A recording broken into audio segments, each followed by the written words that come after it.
Good afternoon, everybody. Well, depending on where you are, it may or not be afternoon. But anyway, moving on.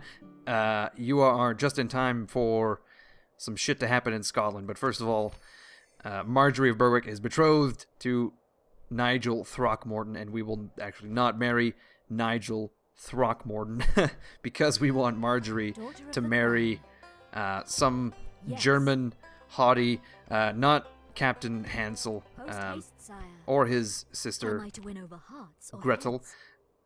We would really like to marry Prince Jobst, who appears to have shat his own pants upon Marjorie's arrival. Maybe he scared her. But unfortunately, it appears that he's already married, so we're going to have to continue the hunt to Prague. And look at that, Reinhard Babenberg. We could potentially marry him. I'm not 100% sure if we can. Yeah, look at that. We can marry Reinhard Babenberg, and we might as well, despite the fact that he's 48. We might as well because I can't imagine us finding a more upright German. Oh shit! The Germans already have mailed foot knights, and I do not. When will I get mailed foot knights? Apparently never. We could also potentially marry Anselm von Hohenstaufen, but he's 50, and Jesus, if we could marry him, that'd be even better. But no, we can't. I guess that's the best we can do this turn. We're fucking going to the ends of the earth to find a German noble to marry, and it's not looking great. We may have to end up marrying Reinhardt, of all people. We would marry this guy, but he just died. It's Abu Abd Allah Muhammad al-Adrazi, the Moroccan. I've already read this, and I think you should too, but I just want to point out really quickly here, this little factoid. Roger II of Sicily had Abu here draw a map on a circle of silver weighing 400 pounds. 400 pounds of silver. That is absolutely absurd. Where do you even find that much silver? I couldn't tell you. But not only did he do that, he also made a world globe of 400 kilograms of pure silver, which I think is a roughly 800 and some pounds. That is even more ridiculous. Where do you put them? Did he just have them side by side over his mantelpiece? I don't know. Roger of Sicily is an odd guy. But anyway, we failed this mission to acquire Gerhardt, but that's just fine. The Merchants Guild is a little displeased, but they can suck a big fat egg because I really don't care. Not much has happened except for Baldwin Vaughan has had a son, Lawrence, and Robin of Shrewsbury is apparently trying to mimic his father. Look, they look exactly the same. Exactly the same. I mean, he is adopted, but still. It's freakily weird how similar they look. Okay, back to Scotland. Like I was saying earlier, we've got Baldwin Vaughan on his way to Aberdeen, but what I'm going to do is I'm going to take Reginald, and I'm going to head west over here, because there was another Scottish army that came waltzing over here. There they are. We're going to bribe this guy, and we'll get some reinforcements for Baldwin there, whilst at the same time weakening the Scots. There we go. We have bribed this army, and this has prevented them from reinforcing this fortress. I'm not sure what fortress this is. Once I see it, I'm going to be like, oh, duh, of course, but right now I can't for the life of me remember. Looking at this army here, we're just going to combine these two units, like so. There we go. We've got Highlanders, 10 Bordeaux horse, which we will disband, a catapult, and that's about it. That's all that is worth talking about. So, we're going to send these guys over towards Baldwin. And there we go. We've got a nice reinforcement army of mercenary Scots. And there we go. We're going to attack Captain Finguine with both our armies here. And it should be pretty easy. It's a very small army. Here we go. I'll see you on the battle map. Here we go, everybody. This is our battle map. We've got a miniature Stonehenge here, a little bit of a tourist destination. This is great. You can just sit down on here in these stones and look over the battlefield where this epic conflict is about to end, I guess, happen. Anyway, we've got a big valley here, and we're going to march forth and try to... No, that's not going to work. There we go. We're going to defeat all of these Scots, and I guess we'll steal from their corpses, bury some of them, leave some of them to rot. I don't know. It's really up to the discretion of my men to determine that kind of shit. But anyway, we've got our catapult on the left flank here, Baldwin on the right flank, and he's actually going to charge his way over here so we can, I don't know, do some sweet charges downhill on the unsuspecting Scots. I'm going to get my catapult firing at these knights in the back. It's just a lot of light infantry in this line. It's all spear militia and Highlanders, as you saw, and our crossbows and archers should be letting loose any second now. I'm going to turn off skirmish mode. There we are. And yeah, like I said, our crossbows aren't actually firing yet because they're lazy assholes. Also, most of these units are only now just getting in range. Holy shit, our archers have loosed the first volley, and there's very little casualties from that volley, but there they go. We've got 3 or 4 men down. That's a start, I guess. And blammo, our catapult has just taken out horse and rider as if they were nothing. Pretty impressive, I must say, the accuracy of this catapult. Oh, there we go, another. Speaking of accuracy, that was a complete miss. Very embarrassing for them and also myself, because I mentioned their accuracy, and now it's got a bad bearing on me. Now we've got our heavy infantry either flank, and they are now going to advance and charge on some of these units. Our spears are just going to stay. They're not going to do anything. Our catapult needs to stop firing. That is danger close. Oh, no! Speaking of danger close, we just roasted, I don't know, 5 of our men with that last cannonball there. It's pretty fucking rough, I gotta say. Now, Baldwin here is the bait for this unit of spearmen, whilst our mercenaries make short work of them. I'm gonna grab some Gwent Raiders and do some flanking with them as well. Just like that. And now our heavy infantry are going to make short work of these spear units. Oh, look at that. We've already routed 1 spear unit. Oh, my fuck. Our catapult is still going nuts, and there we go. We lost a lot of men there, but we did rout that spear militia unit through effective use of cannonballs. And yeah, wow, that didn't go great. But anyway, there we go. We are murdering this spear militia unit. We are getting charged by these knights very quickly here. I'm actually going to call off my missile units. Oh, shit, that was quite the volley, actually. We just killed a ton of those knights with those missiles, but unfortunately, they took out a few of our knights as well, which is not the greatest. But look at all these assholes just running away as if they can do battle with us and then just walk away like nothing ever happened. Look at that, we killed the captain of this Scottish army, and that's pretty much broken the rest of the army, I believe. So what's going to happen here is I'm going to run down all of these assholes that are fleeing, and I'll see you when we get the stats for the battle, or the campaign map. One of the two. Oh shit, they've just reformed on the opposing side of the ridge, so I'm going to have to maneuver Baldwin away from this conflict. I don't want him to be pinned by all of these spear units, so we're going to march up this hill whilst our mercenaries make short work of these guys and break them once again. Our missile units aren't really doing much at the moment. I really wish they would. That would be great, but here we go. Another righteous charge by our... Oh, that was a bit of an anti-charge, as in more of our men died in that charge than theirs. But that... there's room for improvement there, as always.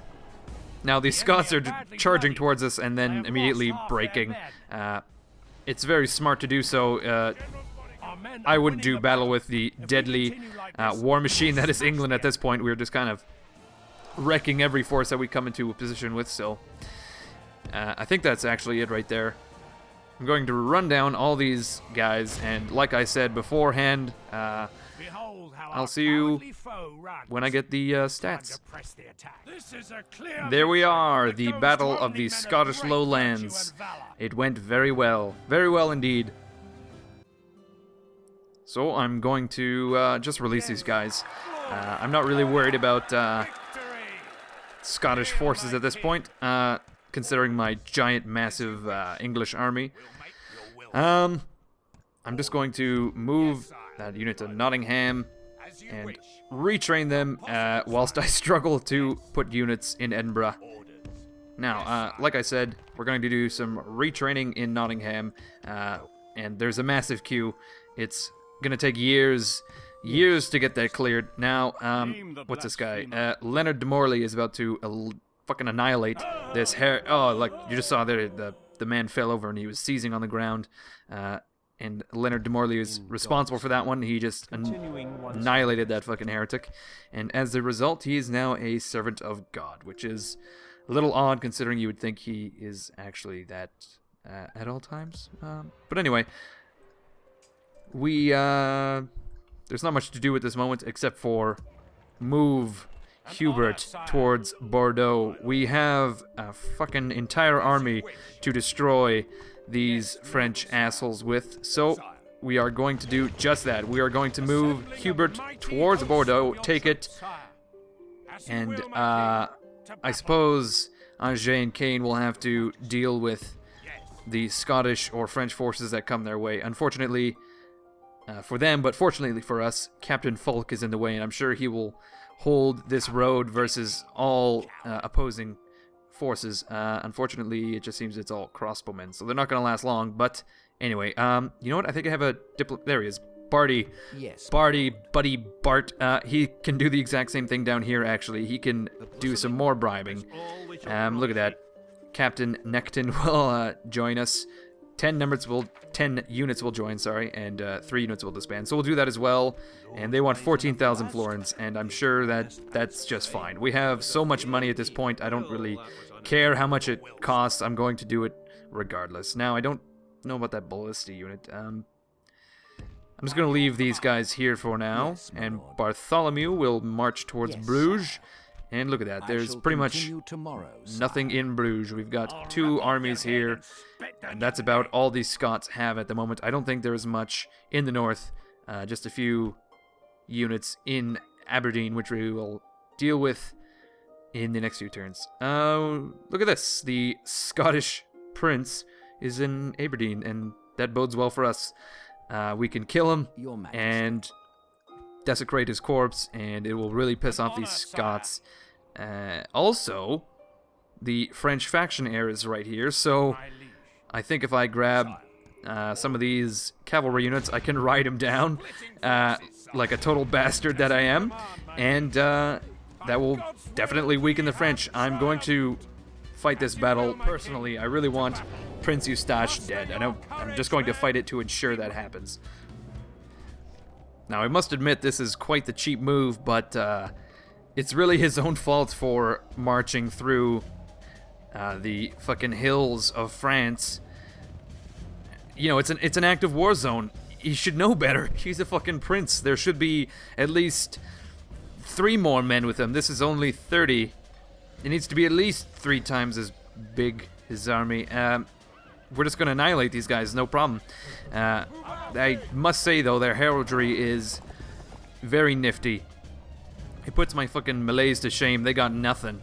They just got chainmail and shitty shields. And, well, there's also spears as well, but Hubert is not doing so bad either. His horses are quite pretty. But anyway, that's enough chit-chat. What we're going to do is, you know, pretty much just pile on the fucking Eustache here and put an end to his fucking life. You know, it's game over, man. Lights out. Fuck.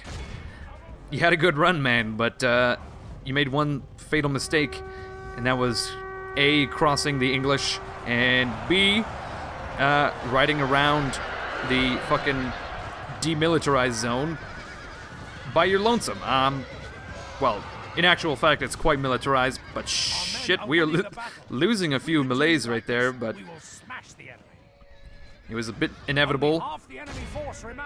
Alright, we are now chopping through these French bastards like butter, I don't know. Yeah, I'm just thinking French, garlic, butter, garlic toast. That's just where my mind's at right now. I'm really not in the moment. I'm thinking of filet mignon, all sorts of French cooking, when I should really be paying attention to Eustache being unmercilessly murdered in the French forests here. Oh, I wouldn't really call this a forest, it's more a copse, if anything. But needless to say, it is the fucking wilderness. It is not really... Oh, shit, there we go. Eustache has fallen between men and horse butts alike. There we go. We have slain Prince Eustache, dealt France quite the blow in... Yeah, that was pretty fucking cheap, but there we go. Clear victory. The Battle of Aquitaine. Yes. So there we are. Duke Hubert has just slain Prince Eustache, and I'm thinking Renier de Neufchâtel is going to be next on the list here. But in actual fact, we're going to combine Duke Hubert with Captain Archibald. Well, next turn, apparently. We can't do it this turn. They cannot march the additional 10 feet that is required to merge the armies, so it will have to wait another fucking year, apparently. I think that's pretty much all we have to do this turn, so therefore I will end it and see what the next year has to bring us.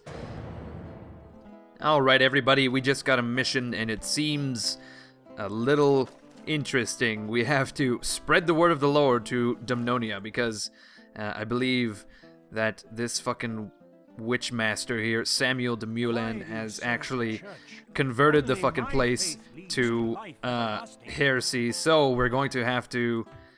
Well, no, we already have a fucking bishop here, so I suppose what we'll have to do is we'll have to send Leonard de Morlaix over, because apparently he's our resident Catholic badass, and that will potentially convert the place.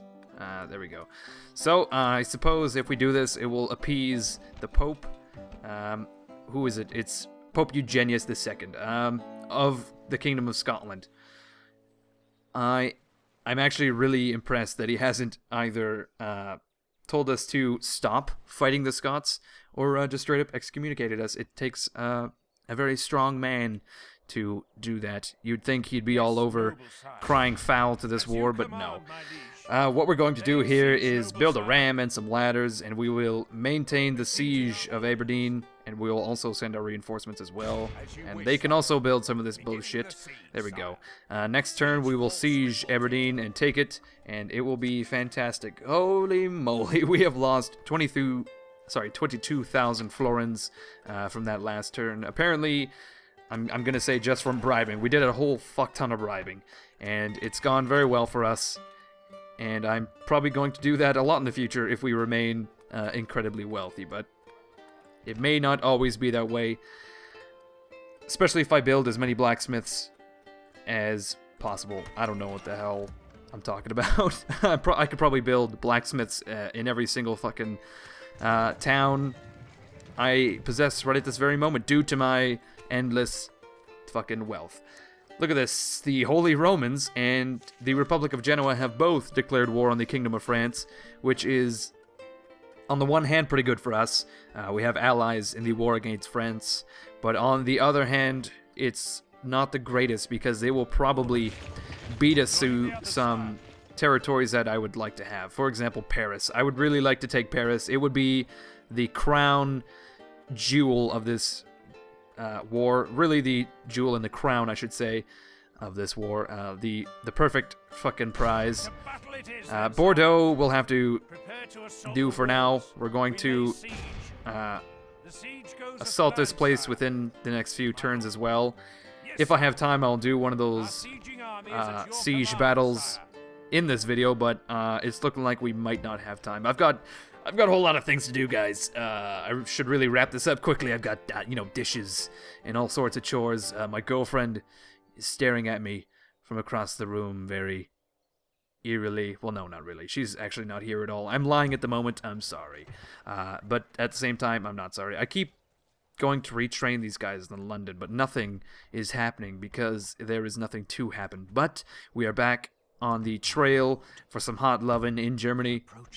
We are now at Rollclaw, I'm not sure how you say that. Anselm, he's a stud muffin, but he's already married. So Stettin is our next target, and we've got Dieter Babenberg here. And you know what? He's 18 and hot to trot, it looks like. I'm not sure though. I'm gonna have to check with Marjorie. And yeah, there we go.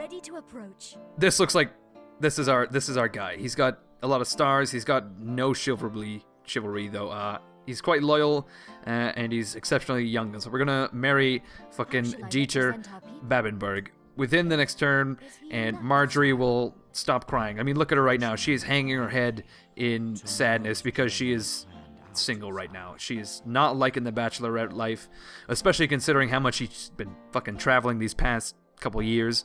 But it will all be okay, Marjorie. You are due to be married within the year. Ha! Look at this, the King of France is dead. And unfortunately, Prince Eustache is not there to replace him because we killed him. Well, really, it was more of a murder right around this bridge here, and I'm sure we dumped his body in the river. And in actual fact, I have no idea what you're talking about. If you were to ask me about Prince Eustache, I don't. Who is that really? I've never heard of him. But anyway, Jean Capet here. He just came out of the fucking fog like a son of a bitch, and now he appears to be marching on either Angers or Rennes. So we will have to deal with him. I'm kind of thinking maybe I should turn Duke Hubert around just to protect our ass and take him out right there. But I could also potentially attack him with this army here. I'm not super confident, though. I would like to have a general there to take care of that, but we'll come to that within the next couple of minutes here. Shit, look at this. Apparently Baldwin has had another son, Owen Vaughan, at their ripe old age of 50. He's had 2 sons. Also, King Joffrey is now absent-minded, which is odd. I really would not like to have an idiot of a king, but you win some, you lose some, I guess. Now, what the hell was I talking about? Oh, yes, I was talking about Baldwin. Baldwin is fucking... Sorry, he is 60 years old. I misspoke. He is 60 fucking years old. He is not 50. Catherine Vaughan is 45. Baldwin is fucking 60, and they're popping out kids like they must be humping every single fucking day. Look at this. They got Lawrence and Owen, and also Robin of Shrewsbury, who will soon fade into obscurity due to his illegitimate adopted status. So we're not going to care much about him. Our allies, the Portuguese, way the fuck over here, are now at war with the Byzantines, who are way the fuck over here. I can't imagine what is actually happening to draw these two great powers. Well, I say great, but Portugal is kind of sucking the shit right now. What would bring these two powers into conflict? I have no idea. The Byzantines, rather, are kind of killing it right now. If you look at this, they've got more provinces than even I do, I would wager, and they're probably at war with every single fucking kingdom around them. There we go. They are at war with Venice, the Cuban Khanate, the Seljuk Sultanate, Portugal, of course, and also the Grand Duchy of Kiev. And those are all very close to the Byzantines. So they seem to be at war with everyone, except for Hungary, of course. But give it time. Give it time. They are actually they're one town away from sharing a border with the HRE, which is dangerous, of course.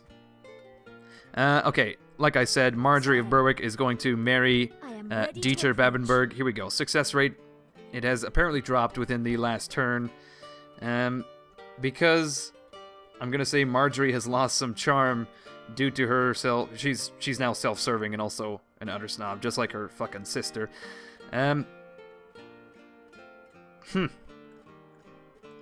Apparently she is too strong for her own good. Oh, no.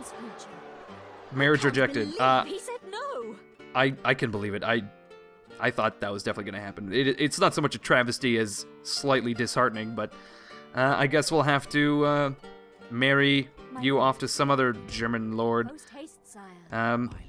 Was there someone? No, this is fucking Anselm. He's already married. You know what? I think we'll marry Marjorie off to the first lord that offers his hand, and then we'll go from there. You know what? We have a mission from the Pope.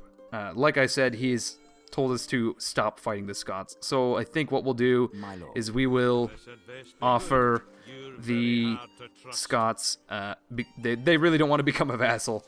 Okay, well, I suppose then we will have to offer a ceasefire, which is very generous, but I'm going to actually ask for regular tributes in the amount of 1,000 florins for 10 turns. What do you think of that? Demanding. Okay. Let's try another one. 500 florins for 15 turns.